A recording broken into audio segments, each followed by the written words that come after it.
നിനക്കൊക്കെ വല്ല പണിക്കും പോയിക്കൂടെ? കണ്ടോരുടെ കാര്യങ്ങൾ യൂട്യൂബിൽ വന്ന് പറഞ്ഞിട്ട് നിനക്കൊക്കെ എന്ത് കിട്ടാനാണ്? നിനക്ക് വല്ല പണിയുണ്ടോ? നീ വല്ല പണിക്കും പോകുന്നുണ്ടോ? അല്ല നീ ഇതാണോ നിൻ്റെ പരിപാടി? നീ ഫുൾ ടൈം ഇതാണോ ചെയ്തുകൊണ്ടിരിക്കുന്നത്? ഇങ്ങനെ കുറേ കമൻസുകൾ ഞാൻ എൻ്റെ യൂട്യൂബിൽ കാണലുണ്ട്. അപ്പോൾ ഞാൻ എന്നും ഇതുമായി ബന്ധപ്പെട്ടിട്ട് ഇങ്ങനെ കുറേ ലൈവിൽ വരുന്ന സമയത്തോ അല്ലെങ്കിൽ ചിലപ്പോൾ ചില വീഡിയോൻ്റെ സ്റ്റാർട്ടിങ്ങിലൊക്കെ ഞാൻ ഇങ്ങനെ പറയലുണ്ട്, ഞാൻ വർക്ക് ചെയ്യുന്ന വുമണാണ്, ഞാൻ കഴിഞ്ഞൊരു 4.5 ഇയറായി വർക്ക് ചെയ്യുന്ന ആളാണ്, ഞാൻ എൻ്റെ പോസ്റ്റ് ഗ്രാജുവേഷൻ കംപ്ലീറ്റ് ചെയ്യുന്നതിന് മുമ്പ് ജോലിക്ക് കയറിയിട്ടുള്ളൊരു വ്യക്തിയാണ്. ഇതൊക്കെ ഞാനിങ്ങനെ വെണ്ടയ്ക്ക അക്ഷരത്തിൽ പറഞ്ഞാലും സ്റ്റിൽ ദിസ് കമൻറ്റ് കംസ്. അപ്പോൾ ഇന്ന് എൻ്റെ ഒരു വർക്കിംഗ് ഡേ ആണ്. ഞാൻ ഓഫീസിലോട്ട് പോകാൻ ഒരുങ്ങിയിരിക്കുകയാണ്. എൻ്റെ ഈ ഡ്രസ്സൊക്കെ കാണുമ്പോൾ ഒരു ഓഫീസിലേക്ക് തോന്നില്ല, ഒരു ബീച്ച് വൈബൊക്കെ ഉണ്ട്. But that's not a problem. കാരണം ഞാൻ ഓഫീസിലെത്തിയിട്ട് മുകളിൽ ഒരു ഓവർകോട്ട് ഇടും. അപ്പോൾ പിന്നെ ഈ ഒരു കുന്ത്രാണ്ടം കാണാൻ പോകുന്നില്ല. താഴത്തെ കളർ ഇറ്റ്സ് ബ്ലാക്ക്. ഓക്കെ, അപ്പോൾ ഞാൻ ഇന്ന് ഇങ്ങനൊരു വീഡിയോ എടുക്കാനുള്ളതിൻ്റെ ഒരു മെയിൻ റീസൺ എന്താണെന്ന് വെച്ചാൽ, അപ്പൻ്റെ വീഡിയോയിലോട്ട് നിങ്ങൾക്ക് എല്ലാവർക്കും സ്വാഗതം. ചാനൽ ഇഷ്ടപ്പെട്ടാൽ സബ്സ്ക്രൈബ് ചെയ്യാനും വീഡിയോ ഇഷ്ടപ്പെട്ടാൽ ലൈക്ക് ചെയ്യാനും നിങ്ങളാരും മറക്കണ്ട. ഒരു 10 മിനിറ്റിനുള്ള ഈ വീഡിയോ തീർക്കണം. ഇപ്പോൾ സമയം കറക്റ്റ് പറയുകയാണെങ്കിൽ 7:22. എനിക്ക് 7:40 റോട്ടിൽ നിന്ന്, എൻ്റെ വീടിൻ്റെ ചെറുതായിട്ട് പോയ റോഡിൽ നിന്ന് ബസ്സുള്ളത്. അപ്പോൾ വേഗം പരിപാടി തീർക്കുക, നേരെ പോവാം. അപ്പോൾ ഞാൻ ഉള്ള കാരണം എന്താണെന്ന് വെച്ചാൽ, ഇന്നലെ ഞാൻ കുറേ കാലത്തിന് ശേഷം യൂട്യൂബിൽ ലൈവ് വന്ന സമയത്ത് കുറേ നല്ല നല്ല ക്വസ്റ്റ്യൻസ് ഉണ്ടായിരുന്നു. കുറേ പേരോട് സംസാരിച്ചു. കുറേ എൻ്റെ സബ്സ്ക്രൈബർ വന്ന് മെസ്സേജ് അയച്ചു. Very very very very happy. അതിലുള്ള ആരെങ്കിലും ഇപ്പം ഈ വീഡിയോ കാണുന്നുണ്ടെങ്കിൽ ഗൈസ് കമൻറ്റ്, എങ്ങനെ ഉണ്ടായിരുന്നു ലൈവ്? ഞാൻ ഇനിയും ഡെയിലി കമൻറ്റ്സ് വരണോ, ഡെയിലി ഒരു 1 hour വരണോ? അതൊക്കെ നിങ്ങൾക്ക് നിങ്ങളുടെ അഭിപ്രായങ്ങൾ രേഖപ്പെടുത്താം. എനിക്ക് പറ്റുന്ന പോലെ ഞാൻ വരാം. അപ്പോൾ ഞാൻ ആ ലൈവിൽ വന്ന സമയത്ത് ഒരു പെർട്ടിക്കുലർ പ്രൊഫൈൽ, ഞാൻ ആളുടെ ഐഡൻറ്റിറ്റി ഒന്നും റിവീൽ ചെയ്യുന്നില്ല, അവരെനിക്കിങ്ങനെ കുറേ ദിവസങ്ങളായിട്ട് എൻ്റെ ലൈവിൽ വന്നിങ്ങനെ പറയുന്നുണ്ട്, ഒരു ടോപ്പിക്ക് ചെയ്യണം എന്ന് പറയുന്നുണ്ട് എന്നാണ് ആൾ പറഞ്ഞത്. പക്ഷെ ഞാൻ കാണലില്ല, മെസ്സേജ് കാണലില്ല. ഇന്നലെ എന്നോട് പറഞ്ഞു, ഈ ഒരു ടോപ്പിക്കിനെ പറ്റി സംസാരിക്കോ, നിങ്ങൾക്ക് അടിപൊളിയായി സംസാരിക്കാൻ പറ്റുന്നൊരു ടോപ്പിക്കാണ് എന്നൊക്കെ പറഞ്ഞു. അപ്പം ഞാൻ നോക്കിയപ്പം ഈ ടോപ്പിക്കും എൻ്റെ ജോലിയുമായിട്ട് ബന്ധമുണ്ട്. അപ്പോൾ നിനക്ക് പണിയുണ്ടോ എന്ന് ചോദിക്കുന്ന കാറ്റഗറി ഓഫ് ആൾക്കാരോട് എനിക്ക് പറയാനുള്ളത്, കഴിഞ്ഞ 4.5 കൊല്ലമായി ഞാൻ ജോലി ചെയ്യാണ്. ഞാൻ PG പാസ് ഔട്ട് ചെയ്യുന്നതിന് മുമ്പ് തന്നെ കോഴ്സ് കംപ്ലീറ്റ് ചെയ്തതോടെ വിത്ത് കോഴ്സ് സർട്ടിഫിക്കറ്റ് ഇൻ്റർവ്യൂ അറ്റൻഡ് ചെയ്ത് ജോലി കയറി. ഇനി ഞാൻ ഏത് ഫീൽഡിലാണ് വർക്ക് ചെയ്യുന്നതെന്ന് ചോദിക്കുന്ന ആൾക്കാരോട്, ഞാൻ ഡി അഡിക്ഷൻ സെൻറ്ററിൽ കൗൺസിലറായിട്ടാണ് വർക്ക് ചെയ്യുന്നത്. അതിനെക്കുറിച്ചിട്ട് ഒരു ധാരണ കിട്ടി എന്ന് എനിക്ക് തോന്നുന്നു. ഡി അഡിക്ഷൻ സെൻറ്റർ അറിയാലോ, ലഹരി വിമോചന കേന്ദ്രം. അപ്പോൾ ഞാനൊരു ഡി അഡിക്ഷൻ കൗൺസിലറാണ്. അതിൻ്റെ കൂടെ തന്നെ OP ബേസിസിൽ കൗൺസിലിംഗ് കൊടുക്കുന്നുണ്ട്. അപ്പോൾ എൻ്റെ ഒരു സബ്സ്ക്രൈബർ എനിക്കൊരു മെസ്സേജ് അയച്ച് പറഞ്ഞൊരു കാര്യമാണ്, എത്ര പേര് ഈ വീഡിയോ കാണും എന്ന കാര്യത്തെക്കുറിച്ചിട്ട് എനിക്കൊരു തിരിച്ചറിവ്, എന്നാലും ആ ഒരു പെർട്ടിക്കുലർ വ്യക്തിക്ക് വേണ്ടി ഞാൻ ഇടുകയാണ്. കാരണം ആളെന്നോട് അത്ര പറഞ്ഞൊരു കാര്യമാണ്.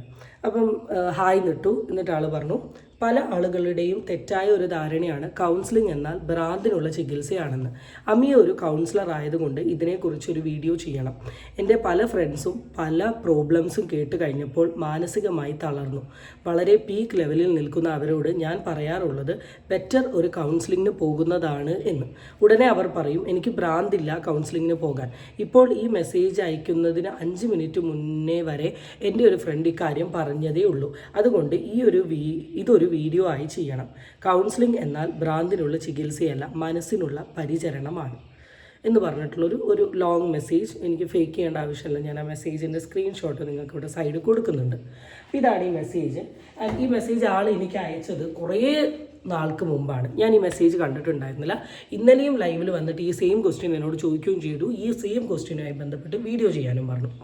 അപ്പം ആദ്യം ലെറ്റ് സ്റ്റാർട്ട് വിത്ത് കൗൺസിലിംഗ് എന്താണ്? ഭ്രാന്താണോ എന്നൊക്കെ പറയുന്ന കാറ്റഗറി ഓഫ് ആൾക്കാർ. അതിൽ നിന്ന് നമ്മൾ ആരോഗ്യത്തെ പറ്റി പറയാം. ആരോഗ്യം എന്ന് പറഞ്ഞാൽ ഒരു മനുഷ്യന് മെയിനായിട്ട് പലതരത്തിലുള്ള ആരോഗ്യങ്ങളുണ്ട്. അതിൽ മെയിനായിട്ട് പറയുന്ന ഒരു ആരോഗ്യമാണ്, ഒന്ന് ശാരീരികമായ ആരോഗ്യം, മാനസികമായ ആരോഗ്യം. ശാരീരികമായ ആരോഗ്യം എന്ന് വെച്ചാൽ പനി, ചുമ, ജലദോഷം, വയറുവേദന തൊട്ട് ക്യാൻസർ, ഡയബറ്റിക്സ്, ഇങ്ങനത്തെ വലിയ ഹാർട്ട് അറ്റാക്ക്, ഇതൊക്കെ ശാരീരികമായ രോഗമാണ്, നമുക്ക് ഫിസിക്കലി വരുന്ന രോഗം. പനി വന്നാൽ നമ്മൾ എന്താ ചെയ്യുക? നമ്മളൊരു ഡോക്ടറെ കാണിക്കുന്നു, മെഡിസിൻ എടുക്കുന്നു, നമ്മുടെ പനി എന്ത് ചെയ്യുന്നു? കുറയുന്നു.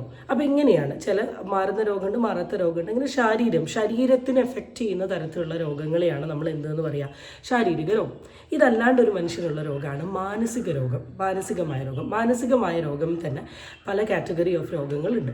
സൈക്യാട്രിക് ഡിസോർഡേഴ്സ് ഉണ്ട്. സൈക്യാട്രിക് ഡിസോർഡേഴ്സ് എന്ന് വെച്ചാൽ ഇപ്പോൾ സ്കീസോഫ്രീനിയ, BPD, പിന്നെ ഡിപ്രഷൻ, ആൻസൈറ്റി എന്നൊക്കെ പറയുന്ന കുറേ സാധനങ്ങൾ, ഈ ചിത്തഭ്രമം, അങ്ങനത്തെ കുറേ രോഗങ്ങൾ, മൂഡ് സ്വിങ്സ്, ഇങ്ങനെ കുറേ രോഗങ്ങളുണ്ട്. ഈറ്റിംഗ് ഡിസോർഡർ ഡിസോർഡേഴ്സ് ഉണ്ട്, സെക്ഷുവൽ ഡിസോർഡേഴ്സ് ഉണ്ട്, പിന്നെ കുറേ ഡിസോസിയേറ്റീവ് സിംറ്റംസ്, കാറ്ററ്റോണിക്, അങ്ങനെ കുറേ രോഗങ്ങളുണ്ട്. ഇത് സൈക്കാട്രിക് രോഗങ്ങളാണ്. ഈ സൈക്കാട്രിക് രോഗങ്ങൾക്ക് ഒരു സൈക്കാട്രിക് ഹോസ്പിറ്റൽ, മെൻ്റൽ ഹെൽത്ത് ക്ലിനിക്കിലോ പോയിട്ട് സൈക്കാട്രിസ്റ്റ് തരുന്ന മെഡിസിനും കാര്യങ്ങളും വെച്ച് ഒരു വ്യക്തി ട്രീറ്റ്മെൻറ്റ് എടുക്കുന്നതിനെയാണ് നമ്മൾ എന്തെന്ന് പറയുക, സൈക്കാട്രിക് ഡിസോർഡേഴ്സ് എന്ന് പറയും. ഇതിൻ്റെ തന്നെ കാറ്റഗറിയിൽ വരുന്ന ഒരു വേറെ സെറ്റ് ഓഫ് മാനസിക രോഗമുണ്ട്. അതിൽ വരുന്ന കുറേ സാധനങ്ങളാണ് stress, tension, anxiety, over thinking എന്ന് പറയുന്ന ഒരു സാധനം. ഇപ്പം ഞാൻ ഫോർ ആൻ എക്സാമ്പിൾ, ഞാൻ ഫിസിക്കലി ഫിറ്റാണ്. ഇപ്പം എൻ്റെ ബോഡി കണ്ടാൽ ഫിസിക്കലി ഫിറ്റാണ്. എനിക്ക് പനി, ചുമ, ജലദോഷം ഒന്നുമില്ല. ഞാൻ ഭയങ്കര ഓക്കെയാണ്. ഞാൻ ജോലിക്ക് പോകാൻ ഭയങ്കര ഓക്കെയാണ്. ഇത് മാത്രമാണ് എൻ്റെ ആരോഗ്യം.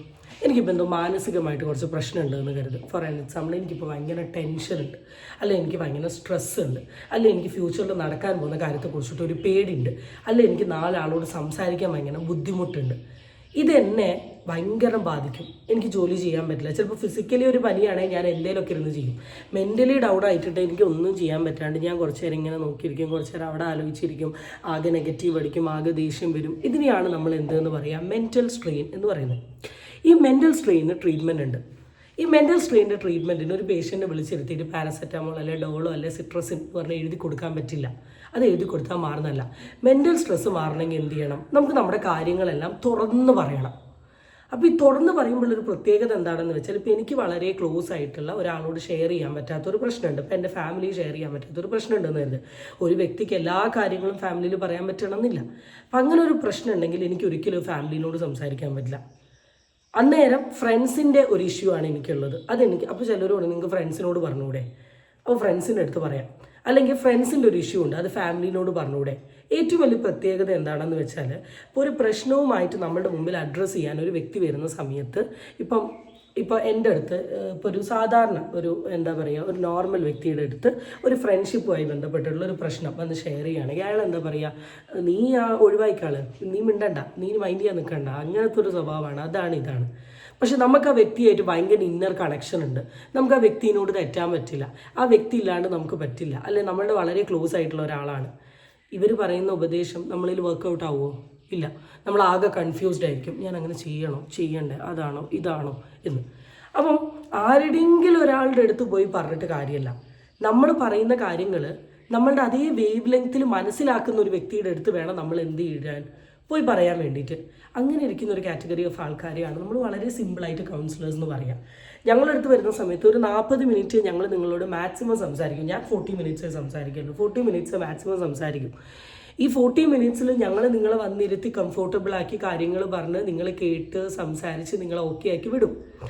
ഇനി നമ്മൾ ഇൻ കേസ് ഞങ്ങൾ നിങ്ങളുമായി സംസാരിക്കുന്ന സമയത്ത് നിങ്ങൾ ഓക്കെ അല്ല, ഞങ്ങളുടെ അടുത്ത് എടുക്കാൻ നിങ്ങൾ ഓക്കെ അല്ലെങ്കിൽ ഞങ്ങൾ വരണ്ട. ഈ കൗൺസിലിങ്ങും മാനസിക രോഗവുമായി ബന്ധപ്പെട്ടിട്ടൊന്നുമില്ല. കൗൺസിലിംഗ് എന്ന് വെച്ചാൽ ഒരു പ്രൊഫഷണൽ നോളജ് ഉള്ള ഒരു വ്യക്തി നിങ്ങളെ ഹെൽപ്പ് ചെയ്യാണ് നിങ്ങൾക്കൊരു മെൻ്റൽ റിലീഫ് കിട്ടാൻ വേണ്ടിയിട്ട്. അവിടെ ഈ മാനസിക രോഗത്തിന് ചികിത്സിക്കുന്ന ഒരു ചികിത്സാ കേന്ദ്രമോ അല്ലെ മാനസിക രോഗികൾ വന്ന് നിൽക്കുന്ന ഒരു സ്പേസോ അല്ല. കുട്ടികൾ എടുക്കുന്നുണ്ട് കൗൺസിലിങ്. എക്സാം പേടിക്ക്, എൻ്റെ കേസ് ഞാൻ പറഞ്ഞുതരാം. എക്സാം പേടി. പിന്നെ എനിക്ക് ഈ റീസെൻ്റ്ലി വന്നതാണ്, നമുക്കിവിടെ കൃഷ്ണഗിരി ക്രിക്കറ്റ് സ്റ്റേഡിയം ഉണ്ടായിരുന്നു. അവിടെ നന്നായി ക്രിക്കറ്റ് കളിക്കുന്ന ഒരു മോള്. അവൾ ഈ ടെസ്റ്റ് കളികൾ ഉണ്ടാവുമല്ലോ, ടെസ്റ്റ് കളിയാണോ പറയുക, ഗ്രൗണ്ടിലുള്ള സാധാ കളികളില്ലേ, അതൊക്കെ ഭയങ്കര അടിപൊളിയായിട്ട് അവൾ കളിക്കും. പക്ഷെ അവൾക്ക് ഈ മെയിൻ കളി ഗ്രൗണ്ടിലെത്തുന്ന സമയത്ത് ഇവർക്ക് ടെൻഷനാണ്. ആ കളി തുടങ്ങുന്നതിന് 5 മിനിറ്റ് മുമ്പേ അവൾ തുടങ്ങും, അയ്യോ വയറുവേന. കളി തുടങ്ങുന്നതിന് 5 മിനിറ്റ് മുമ്പ് അവൾക്ക് വയറുവേനയാണ്, ഭയങ്കര വയറുവേന. അവൾക്ക് കളിക്കാനേ പറ്റുന്നില്ല. പക്ഷെ നല്ല പൊട്ടൻഷ്യലുള്ള കുട്ടി. അപ്പോൾ നിങ്ങളൊന്ന് ആലോചിച്ച് നോക്ക്, അവൾക്ക് ടെൻഷനാണ്. എന്നെക്കൊണ്ട് കളിക്കാൻ പറ്റുമോ, എനിക്ക് ബെസ്റ്റ് കോൺട്രിബ്യൂട്ട് ചെയ്യാൻ പറ്റുമോ എന്നുള്ളത്. അവിടെ ഒരു കൗൺസിലറിൻ്റെ സഹായം ഇമ്പോർട്ടൻ്റാണ്. കോച്ച് അവിടെ നിന്ന് കളിക്കി, അച്ഛനും അമ്മയും അവിടെ നിന്ന് കളിക്കി എന്ന് പറഞ്ഞുകൊണ്ടല്ല. അവളുടെ കുറേ കൺസേൺസ് ഉണ്ട്. ചിലപ്പോൾ അവളുടെ കൺസേൺ പാരൻസ് ഇത്ര പൈസ തരുന്നുണ്ട്, അല്ലെങ്കിൽ കോച്ച് എന്നെ ഇത്രയും ട്രെയിൻ ചെയ്യുന്നുണ്ട്. അവിടെ അവർക്ക് ആര് റിലീഫ് കൊടുക്കും? അതുപോലെ തന്നെ കുട്ടിക്കാലത്ത് സ്റ്റേജിൽ കയറിയ സമയത്ത് ഒരു 4 ആൾ കളിയാക്കി. അതിനുശേഷം ആ കുട്ടി വലുതായി ഒരു കമ്പനിയിൽ വർക്ക് ചെയ്യാണ്. അപ്പോൾ കമ്പനിയിൽ ഒരു പ്രൊജക്റ്റ് വന്നിട്ട് എല്ലാവരും മുമ്പിലും പ്രസൻറ്റ് ചെയ്യാൻ പറഞ്ഞു. പക്ഷെ അന്നുണ്ടായിരുന്ന കളിയാക്കൽ സ്റ്റേജ് ഫ്രൈറ്റ് ആ കുട്ടിയുടെ മനസ്സിൽ കയറിയിട്ടുണ്ടെങ്കിൽ കുട്ടിക്ക് ആ ജോലി ചെയ്യുന്ന പെർട്ടിക്കുലർ വ്യക്തിക്ക് ഈ പ്രൊജക്റ്റ് സ്പെൻഡ് ചെയ്യാൻ പറ്റുന്നില്ല. പക്ഷെ ആർക്കും അറിയില്ല. എല്ലാവരും പറഞ്ഞത് നീ ചെയ്യ്, നീ ക്വാളിഫൈഡ് അല്ലേ, നീ പഠിച്ചതല്ലേ, നീ എക്സാം ഉള്ളല്ലേ, അതല്ലേ ഇതല്ലേ. ഭയങ്കര പ്രശ്നം, ഭയങ്കര ടെൻഷൻ. പിറ്റേ ദിവസം സ്റ്റേജിൽ കയറി പറയുന്ന കാര്യങ്ങൾ ഫുള്ള് കംപ്ലീറ്റ് ഔട്ട്. അവിടെ പുള്ളിക്കൊരു ആശ്വാസം വേണം, ഒരു മെൻറ്റൽ സപ്പോർട്ട് വേണം. ഇത് വെറും കേൾക്കലല്ല, ചിലപ്പോൾ നമ്മളവിടെ CBT യൂസ് ചെയ്യും, BT യൂസ് ചെയ്യും, ഇങ്ങനെ പല സാധനങ്ങളും നമ്മളവിടെ യൂസ് ചെയ്യുന്നുണ്ടാവും ആ പെർട്ടിക്കുലർ വ്യക്തിനെ കറക്റ്റ് ആക്കാൻ. അതുപോലെ തന്നെ ഭാര്യയും ഭർത്താവും തമ്മിലുള്ളൊരു പ്രശ്നം, ഭർത്താവ് വളരെ അബ്യൂസീവ്, അല്ലെങ്കിൽ ഭാര്യ ആര് വേണേ ആയിക്കോട്ടെ വളരെ അബ്യൂസീവാണ്, വളരെ മോശം വേർഡ്സ് പറയുന്ന, എപ്പോഴും കച്ചറുണ്ടാക്കുന്ന ഒരാൾ. പക്ഷേ ഓപ്പോസിറ്റുള്ള വ്യക്തിയാണെങ്കിൽ ഒന്നും പറയാത്ത സൈലൻ്റ് ആയ വ്യക്തി, എല്ലാം സഹിച്ചുകൊണ്ട്, എല്ലാം കേട്ടുകൊണ്ട്, എല്ലാം ക്ഷമിച്ചുകൊണ്ട് നിൽക്കുന്ന ഒരാൾ. അപ്പോൾ ഈ പർട്ടിക്കുലർ വ്യക്തിനെ സംബന്ധിച്ചിട്ട് അയാൾക്കൊരു സ്പേസ് വേണം അയാളുടെ ഇമോഷൻ പറയാൻ, ചിലപ്പോൾ ചൂടാവാൻ, ചിലപ്പോൾ തെറി വിളിക്കാൻ, അല്ലെങ്കിൽ അയാളോട് ടൈം ഒന്ന് നോക്കട്ടെ, ഇല്ല ഞാൻ ലേറ്റ് ആവും നിങ്ങളോട് സംസാരിച്ചിരുന്നാൽ. അയാളുടെ എല്ലാ ഇമോഷൻസും ഒന്ന് പുറത്തോട്ടങ്ങ് വാരി വിതറാൻ വേണ്ടിയിട്ട്. അപ്പം അതിനൊരു സ്പേസ് ഓഫ് കോഴ്സ് അയാൾക്ക് വേണം. അപ്പോൾ അയാൾ എന്ത് ചെയ്യും, ചിലപ്പോൾ കൗൺസിലറുടെ മുമ്പിൽ വരുമ്പോഴായിരിക്കും അയാൾ കാര്യങ്ങൾ പറയാം. പിന്നെ പലതരത്തിലുള്ള സെക്ഷുവൽ ഡിസോർഡർ, പലതരത്തിലുള്ള പേഴ്സണൽ കാര്യങ്ങൾ, ചില ആൾക്കാരൊക്കെ ആരും അറിയാണ്ട് പല റിലേഷൻഷിപ്പിൽ പോവുക, അതുകൊണ്ടുണ്ടാകുന്ന ട്രോമാസ്, ബ്രേക്കപ്പുകൾ. ഇപ്പോൾ നമ്മൾ എത്ര ന്യൂസ് കേൾക്കുന്നുണ്ട്, ബ്രേക്കപ്പിൻ്റെ പേരിൽ സൂയിസൈഡ് ചെയ്യുന്നു, അഡിക്ഷനിലോട്ട് പോകുന്നു, അത് പോകുന്നു, ഇത് പോകുന്നു, ഇങ്ങനെ കുറേ പ്രശ്നങ്ങളുണ്ട് ഒരു മനുഷ്യൻ മാനസികമായി അഭിമുഖീകരിക്കുന്നത്. അത് വിശ്വാസത്തോടു കൂടി തന്നെ ജഡ്ജ് ചെയ്യാണ്ട് താൻ പറയുന്ന കാര്യങ്ങൾ അതേ ഇമോഷനിൽ മനസ്സിലാക്കിക്കൊണ്ട് കേൾക്കാനുള്ളൊരു വ്യക്തിയാണ് കൗൺസിലർ. നമ്മളൊന്നും ചെയ്യുന്നില്ല, നമ്മൾ അവർക്കൊരു സ്പേസ് കൊടുക്കുന്നു, അവർ കാര്യം വളരെ ക്ലിയറായിട്ട് തുറന്നു പറയുന്നു, കുറേ കാര്യങ്ങൾ നമ്മൾ അവരോട് പറയുന്നു, അവരും നമ്മളും കൂടി ഇരുന്ന് സംസാരിച്ച് ഡിസ്കസ് ചെയ്യുന്നു. Helping people to help themselves, അതാണ് ബേസിക്കായിട്ട് നമ്മൾ കൗൺസിലിങ്ങിന് പറയാം. അല്ലാണ്ട് എൻ്റെ മുമ്പിൽ വരുന്ന ഒരാൾക്ക് എനിക്ക് സജഷൻ ഒന്നും കൊടുക്കാൻ പറ്റുമൊന്നുമില്ല. അയാളുമായി സംസാരിച്ച് അയാളെ കൊണ്ട് തന്നെ ഒരു സജഷൻ എടുത്തുകൊണ്ട് അയാളുടെ ഇഷ്യൂ സോർട്ട് ഔട്ട് ചെയ്യുക എന്നുള്ളതാണ്. ചിലപ്പോൾ ചില ആൾക്കാരുടെ 1-2 സെഷനിൽ തീരും, ചില ആൾക്കാർക്ക് ഒരുപാട് സെഷൻസ് വേണ്ടി വരും. ഇപ്പോൾ ഫോർ എക്സാമ്പിൾ എനിക്കിപ്പോൾ ഞാൻ ഏറ്റവും ലാസ്റ്റ് റീസെൻ്റ്ലി ചെയ്തൊരു ക്ലയൻറ്റിൻ്റെ ഒരു കേസ് എന്താണെന്ന് വെച്ചാൽ സിമ്പിൾ. റിലേഷൻഷിപ്പ് ലവ് കമ്മിറ്റഡ് ആയിരുന്നു കുട്ടി ചെക്കൻ്റെ കൂടെ കറങ്ങാൻ പോയ സമയത്ത് ചെറിയതായിട്ട് ഒരു ആൽക്കഹോൾ കൺസ്യൂം ചെയ്ത സമയം അത് ഓഫ് കോഴ്സ് കോളേജ് പിടിച്ചു, വീട്ടുകാരെ വിളിച്ചു വരുന്നു, വലിയ ഇഷ്യൂസ് ആകുന്നു. കുട്ടീൻ്റെ ഇപ്പോഴത്തെ ഒരു പ്രായത്തിൽ കുട്ടിക്ക് ഏറ്റവും വലുത് പാർട്ട്ണർ മാത്രമാണ്, വേറെ ആരും കുട്ടിക്കൊരു ഇമ്പോർട്ടൻ്റ് അല്ല വേറെ നടന്ന പ്രശ്നങ്ങളോ ഇൻസൾട്ടുകളോ ഒന്നും കുട്ടിക്കൊരു വിഷയമല്ല. കുട്ടി പാർട്ട്ണർ. പക്ഷെ പാർട്ട്ണറിൻ്റെ സൈഡിൽ നിന്ന് ചിലപ്പോൾ ബ്രേക്കപ്പ് ആവാനുള്ള ചാൻസസ് കൂടുതലാണ്. അത് കുട്ടീനെ പറഞ്ഞ് മനസ്സിലാക്കുക എന്ന് പറയുന്നത് സിമ്പിളായിട്ടുള്ള കാര്യമല്ല. വീട്ടുകാർ പറഞ്ഞാൽ വീട്ടുകാരോട് ചോദിക്കും, സ്കൂളുകാർ പറഞ്ഞാൽ സ്കൂളുകാരെ മൈൻഡ് ചെയ്യാണ്ട് വെക്കും. അപ്പോൾ ഇങ്ങനെ കുറേ ഇഷ്യൂസ് അഡ്രസ്സ് ചെയ്യുന്ന ഒരു പ്ലേസ് നിങ്ങൾ അതിനൊരിക്കലും ഭ്രാന്താലയമായി കാണണ്ട. ഇനി എൻ്റെ ക്വസ്റ്റ്യനിലുള്ളതല്ല എന്നാലും പറയാം, പൊതുവെ ആൾക്കാരെ ഡി അഡിക്ഷൻ സെൻറ്റേഴ്സിന് ഒരു ഭ്രാന്തന്മാരെ ട്രീറ്റ് ചെയ്യുന്ന ഒരു സ്ഥലം എന്നൊക്കെ കാണുന്ന ആൾക്കാരുണ്ട്. അവരോട് പറയാനുള്ളടോ അങ്ങനെയൊന്നുമില്ല. നിങ്ങളൊരു വസ്തുവിന് അഡിക്റ്റ് ആയിട്ടുണ്ടെങ്കിൽ അതിനൊരു ട്രീറ്റ്മെൻറ്റ് എടുക്കുന്ന ഒരു സെൻറ്റർ. ബട്ട് നിങ്ങൾ ഏത് ട്രീറ്റ്മെൻറ്റ് ചൂസ് ചെയ്യുന്നു, എങ്ങനെ ചൂസ് ചെയ്യുന്നു, എവിടെ പോകുന്നു, ആരെടുത്ത് പോകുന്നു മാറ്റേഴ്സ് എലോട്ട്. നിങ്ങൾ ഈ ഒച്ചപ്പാടും പ്രശ്നവും ഉണ്ടാക്കുന്ന കാറ്റഗറി ഓഫ് ആൾക്കാരെ എടുത്താണ് നിങ്ങൾ എത്തിപ്പെടുന്നതെങ്കിൽ ആ ലെവൽ ഓഫ് ട്രീറ്റ്മെൻറ്റ് മാത്രമേ നിങ്ങൾക്ക് അവിടെ കിട്ടാൻ ചാൻസ് ഉള്ളൂ. പക്ഷെ നല്ലൊരു ഡി അഡിക്ഷൻ സെൻറ്ററിലാണ് നിങ്ങൾ എത്തിപ്പെടുന്നതെങ്കിൽ നല്ല രീതിയിലുള്ള ക്ലാസ്, കൗൺസിലിംഗ്, ഗ്രൂപ്പ് തെറാപ്പീസ് എന്നീ തരത്തിലുള്ള സാധനങ്ങളും നിങ്ങൾക്ക് കിട്ടും. അപ്പോൾ നിങ്ങൾ എവിടെ ഓപ്റ്റ് ചെയ്യുന്നു, എങ്ങനെ പോകുന്നു matters a lot in this. Okay, അപ്പോൾ ഞാൻ കുറേ കാര്യങ്ങൾ പറഞ്ഞു എന്നാണ് എനിക്ക് തോന്നുന്നത്. പിന്നെ അടുത്ത നിങ്ങളുടെ ഡൗട്ടാണ്, കൗൺസിലറോട് പറയുന്ന കാര്യങ്ങൾ കോൺഫിഡൻഷ്യൽ ആയിരിക്കും. നല്ല ക്വാളിഫൈഡ് ആയിട്ടുള്ള നല്ല എഡ്യൂക്കേറ്റഡ് ആയിട്ടുള്ള കൗൺസിലർ ആണെങ്കിൽ നിങ്ങൾ പറയുന്ന കാര്യങ്ങളൊക്കെ കോൺഫിഡൻഷ്യൽ ആയിരിക്കും, അത് ആരുടെ അടുത്തും പോയി പറയാൻ പോകുന്നില്ല. നമ്മളിങ്ങനെ കേസസ് പറയുന്നല്ലാണ്ട് ആര് എന്ത് എങ്ങനെ ഈ ഡീറ്റെയിൽസ് പറയില്ല. രണ്ടാമത്തെ ഒരു കാര്യം, ഒരു കൗൺസിലർ ഒരിക്കലും അവർക്ക് അറിയുന്ന ഒരു വ്യക്തിനെ കൗൺസിലിംഗ് ചെയ്യില്ല. ഫോർ എക്സാമ്പിൾ എൻ്റെ ഫാമിലിയിൽ ഒരു ഇഷ്യൂ ഉണ്ട്, എനിക്ക് ഒരിക്കലും കൗൺസിൽ ചെയ്യാൻ പറ്റില്ല. എൻ്റെ അമ്മയ്ക്കൊരു ഇഷ്യൂ ഉണ്ട്, അല്ലെങ്കിൽ എൻ്റെ ബ്രദറിനൊരു ഇഷ്യൂ ഉണ്ട്, എൻ്റെ പാർട്ട്ണറിനൊരു ഇഷ്യൂ ഉണ്ട്, എനിക്കൊരിക്കലും കൗൺസിൽ ചെയ്യാൻ പറ്റില്ല. കാരണം ഞാൻ അവരുമായിട്ട് റിലേഷൻഷിപ്പ് ഉണ്ട്, എനിക്ക് അവരെക്കുറിച്ച് നന്നായിട്ട് അറിയാം. സോ എൻ്റെ കൗൺസിലിംഗിൽ ഒരു ജഡ്ജ്മെൻ്റൽ ആറ്റിറ്റ്യൂഡ് വരാനുള്ള ചാൻസ് കൂടുതലാണ്. പറയുന്ന കാര്യങ്ങൾ പുറത്തു പോയില്ല, ക്ലോസ് റിലേറ്റീവ്സിനടുത്ത് ഒരിക്കലും കൗൺസിലിംഗിന് പോകാൻ പാടില്ല. പിന്നെ കൗൺസിലിംഗ് ചെയ്യുന്ന ഡീറ്റെയിൽസോ കാര്യങ്ങളോ ഒഫീഷ്യൽ അതോറിറ്റി വന്ന് ചോദിക്കാണ്ട് നമുക്കൊരിക്കലും പുറത്തോട്ട് പാസ് ഔട്ട് ചെയ്യാൻ പാടില്ല. പക്ഷേ ആ കേസസിൽ വല്ല പോക്സോ അങ്ങനത്തെ എന്തെങ്കിലും വളരെ സീരിയസ് ആയിട്ടുള്ള ഒഫൻസ് ഉണ്ടെങ്കിൽ ഒരു കൗൺസിലർ ഇൻഫോം ചെയ്യുക എന്നുള്ളത് വളരെ മാൻഡേറ്ററി ആണ്. നിങ്ങൾ ഇൻഫോം ചെയ്തില്ലെങ്കിൽ ഞങ്ങൾക്ക് പണി കിട്ടാനുള്ള ചാൻസസ് വളരെ കൂടുതലാണ്. ചൈൽഡ് ലൈനിലൊക്കെ അറിയിക്കേണ്ട കേസസ് ഉണ്ടെങ്കിൽ അത് ഡെഫിനറ്റ്ലി അറിയിക്കും. പിന്നെ ഒരു കൗൺസിലർ എടുത്ത് 2 വ്യക്തി കൗൺസിലിങ്ങിന് വരുന്നു. ഫോർ എക്സാമ്പിൾ ഒരു ഭർത്താവും ഭാര്യയും വരുന്നു. ഭർത്താവും ഭാര്യയും വന്നിട്ട് ഭർത്താവിൻ്റെ അവിഹിതം തുറന്ന് പറയുകയാണ്. അപ്പോൾ ടെൻഷൻ ഉണ്ടാവും, ഇത് മാഡം ചെന്നിട്ട് ഭാര്യനോട് പറയൂ. ഒരിക്കലും പേടിക്കേണ്ട ആവശ്യമില്ല, പറയേണ്ട കാര്യങ്ങൾ മാത്രമേ ഞങ്ങൾ പറയൂ, പറയേണ്ടാത്ത കാര്യങ്ങൾ ഞങ്ങൾ അവിടെ ഒരിക്കലും എടുത്ത് പറയാൻ നിൽക്കില്ല. അതും കൂടെ നിങ്ങൾ ശ്രദ്ധിക്കുക. പിന്നെ നിങ്ങൾ പറയുന്ന കാര്യങ്ങൾ റെക്കോർഡ് ചെയ്യുമോ, വീഡിയോ ഉണ്ടോ, അതുണ്ടോ ഇതുണ്ടോ എന്നൊക്കെ ചോദിക്കുന്നുണ്ട്. നമ്മൾ നമ്മുടെ പേഴ്സണൽ നോളജിന് വേണ്ടിയിട്ട് ഒരാളുടെ ഡീറ്റെയിൽസും പ്രൂഫ്സോ കാര്യങ്ങളോ റെക്കോർഡ് ചെയ്യാനോ ഓഡിയോ എടുക്കാൻ അതാക്കാൻ ഇതാക്കാനൊന്നും നമ്മൾ നിൽക്കില്ല. പക്ഷേ നമ്മളെ കൗൺസിലിംഗ് റൂംസിലൊക്കെ CCTV പോലെയുള്ള കാര്യങ്ങൾ ഉണ്ടാവും. അത് ഇമ്പോർട്ടൻ്റ് ആണ്, മാൻഡേറ്ററി ആണ്. ഇപ്പോൾ ഫോർ എക്സാമ്പിൾ ഞാനിപ്പോൾ അടുത്ത കൗൺസിലിങ്ങിന് പോയി, ഞാൻ ചെയ്യുന്നൊരു മെയിൽ കൗൺസിലറാണ്, ഞാൻ നാളെ ഇറങ്ങിയിട്ട് പറയുകയാണ് അയാളെ കൗൺസിലിംഗ് റൂമിൽ വെച്ച് എന്നെ അബ്യൂസ് ചെയ്തു എന്ന് പറഞ്ഞിട്ടുണ്ടെങ്കിലോ, കാരണം കൗൺസിലിംഗ് റൂമിൽ വേറെ ആരും ഉണ്ടാവില്ല, ക്ലയൻറ്റും കൗൺസിലറും മാത്രമേ ഉണ്ടാവും. പറഞ്ഞിട്ടുണ്ടെങ്കിൽ അത് ഓഫ് കോഴ്സ് എന്തായി പ്രശ്നമായി. ഇപ്പം ഞാനൊന്നും ചെയ്തിട്ടില്ല എന്ന് കാണിക്കുക എന്നുള്ളത് വളരെ മാൻഡേറ്ററി ആയി. അങ്ങനെ പല റീസൺസ് കൊണ്ട് അവിടെ CCTV ആക്സസ് ഉണ്ടാവാനുള്ള ചാൻസസ് വളരെ കൂടുതലാണ്.